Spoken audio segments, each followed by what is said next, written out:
আসসালামু আলাইকুম প্রিয় বন্ধুরা। এই যে দেখেন কাঁঠালগুলা, এগুলা একেবারে ফ্রেশ।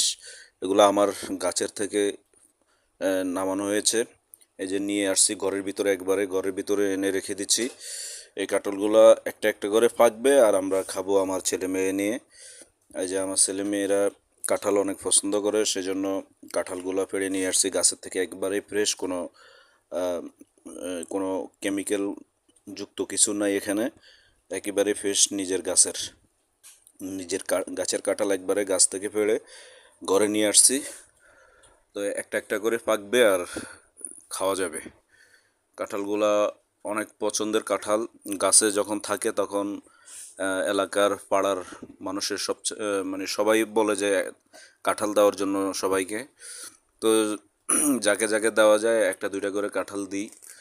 মানে সবাই বলে, সবার কাছে পছন্দ লাগে এই কাঁঠালগুলো। আর এই যে আমার গাছের জাম্বুরা দেখেন, জাম্বুরাগুলা অনেকে আছে গাছের উপরে, ওই যে বুঝতে পারতেছি না ভিডিওর মধ্যে এটা কেমন গোলা গোলা আসতেছে, কিন্তু জাম্বুরা গাছের মধ্যে অনেকগুলা জাম্বুরা আছে ধরছে।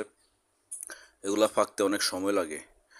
এই যে দেখেন, এগুলা আমার গাছের জাম্বুরা, উপরে অনেকগুলা আছে।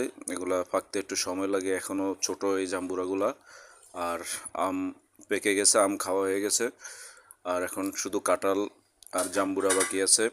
এখন তো ফলের সিজন। তো বন্ধুরা, কেমন হলো